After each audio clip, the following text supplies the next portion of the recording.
Hallo und herzlich willkommen zu einem neuen Video auf meinem Kanal I Love Kuba. Schön, dass du wieder eingeschaltet hast. In meinem letzten Video habe ich ja die aktuelle Situation in Kuba etwas dargestellt und erläutert. Und naja, in diesem Video drehen wir mal den Blickwinkel um, denn die Reise nach Kuba ist zurzeit doch etwas erschwert. Also ja, laden wir doch jemanden ein.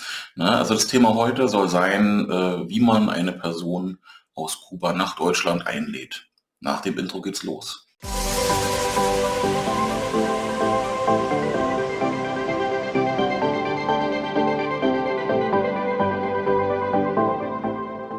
Wir betrachten heute das Besuchervisum bzw.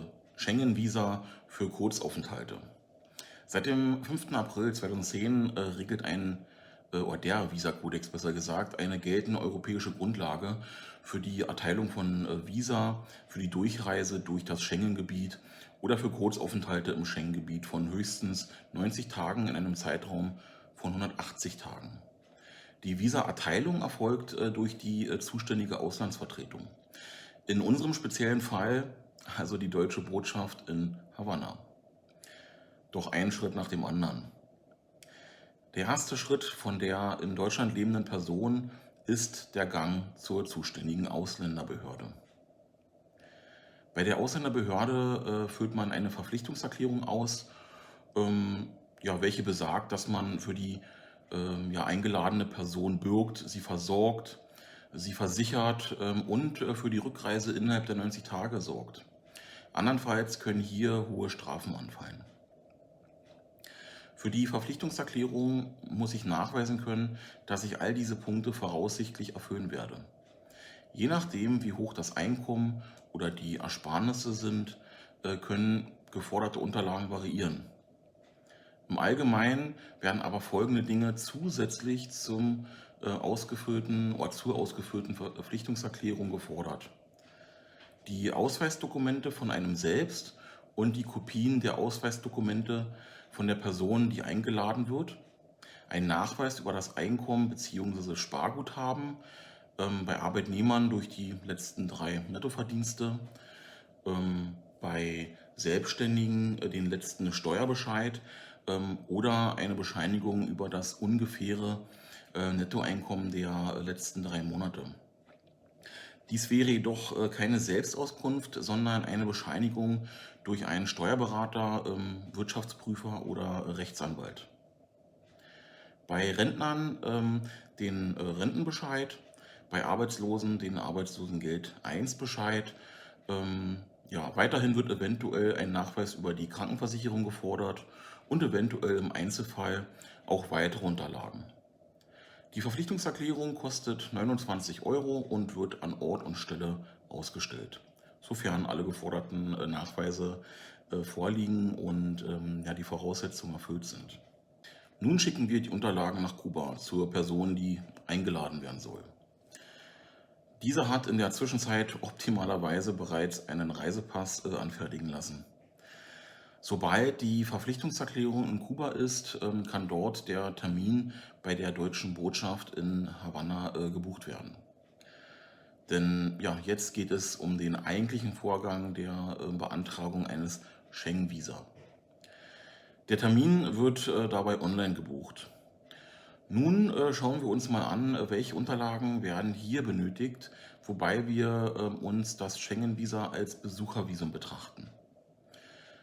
Ja, natürlich der vollständig ausgefüllte Antrag, den Pass im Original und Kopie, wobei dieser nach Ende der Reise noch mindestens 3 Monate gültig sein muss und außerdem mindestens 2 leere Seiten aufweisen muss.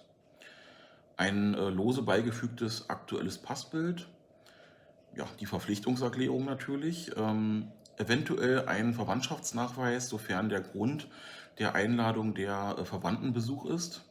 Bei Bekannten- oder Freundenbesuch reicht im Regelfall die Verpflichtungserklärung alleine aus. Und ein Nachweis über die Verwurzelung in Kuba. Hier wird es interessant. Also bei Angestellten eine aktuelle Arbeitsbescheinigung, bei der eine Arbeitsbefreiung für die Zeit der Reise ausgesprochen wird. Bei Selbstständigen ein Nachweis der Einkünfte der letzten 3 Monate. bei Schülern und Studenten eine Schul- bzw. Studienbescheinigung mit der Freistellung über die Reisedauer. Ein Nachweis über Besitztümer wie Immobilien oder Fahrzeuge, Kontoauszüge der letzten 3 Monate, sofern ein Konto vorhanden ist, ja, die Heiratsurkunde, sofern vorhanden, ja, Identitätsausweis von minderjährigen Kindern in Kuba, sofern vorhanden. Ansonsten wären eventuell auch weitere Pässe gefordert, sofern mit diesen bereits der Schengen-Raum bereist wurde, auch wenn diese bereits abgelaufen sind. Ein Nachweis über die Reisekrankenversicherung, eventuell im Einzelfall auch weitere Unterlagen. Und für Kinder unter 18 Jahren noch die Geburtsurkunde sowie eine notarielle Einverständniserklärung der sorgeberechtigten Person. Nun haben wir ganz schön viel, was wir brauchen, beziehungsweise was die Person in Kuba benötigt. Die Bearbeitungsdauer beträgt im Regelfall maximal 3 Tage und die Visumgebühr beträgt 80 € und ist bei der Antragstellung in bar und möglichst auch passend zu zahlen. Seit dem 1.2.2021 akzeptiert die deutsche Botschaft in Kuba nur noch den Euro. Also muss man auch hier zeitlich planen. Ja, da die Bescheinigung oder Beschaffung besser gesagt von Euro in Kuba nicht unbedingt einfach ist. Wenn man es nicht schwarz auf der Straße tauscht, führt der Weg eigentlich nur zur Bank, bei der das Wechselgeschäft angemeldet wird. Und sobald genügend Euro vorhanden sind, kann man tauschen. Das kann auch mal länger dauern. So läuft es zumindest in den Provinzen, so kenne ich das. In Orten, in denen mehr Touristen verkehren, geht das natürlich auch weitaus schneller.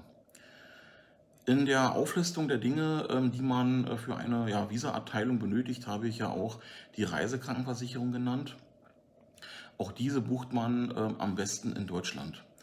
Unter dem Begriff Incoming Krankenversicherung versteht man eine Krankenversicherung, die für eingeladene Gäste funktioniert. Die Kosten liegen hierbei ca. 3 bis 4 Euro am Tag, wobei es hier auf das Alter der Person ankommt, die eingeladen wird. Auch variieren die Versicherungspakete im Umfang und Preis, da bei dem einen vielleicht noch eine Haftpflicht enthalten ist oder auch eine Gültigkeit in anderen Ländern besteht oder auch einfach nur die Erstattungshöhe variiert. Alles in allem können wir also neben den normalen Reisekosten noch mit knapp 30 € für die Verpflichtungserklärung rechnen, 80 € für das Schengen-Visa und 4 € pro Tag für die Reiseversicherung. Bei 4 Wochen kommen wir also auf insgesamt 222 €. Naja, sonstige Kosten, die in Kuba anfallen, betrachten wir jetzt mal lieber nicht im Detail. Also zum Beispiel die Reise zur Botschaft und zurück und auch die Unterbringung und Verpflegung für mindestens 3 Tage, sofern man nicht in Havanna lebt. Ja, der Reisepass und die Dokumente, die man ja noch beschaffen muss. Also das kann noch mal den ein oder anderen Peso kosten. Wenn dir das Video gefallen hat und auch vielleicht geholfen hat, dann gib dem Video doch einen Daumen nach oben und falls du es noch nicht getan hast, ja, abonniere doch auch meinen Kanal, um auch in Zukunft kein weiteres Video mehr zu verpassen. In diesem Sinne, bis dahin, Saludos, ciao.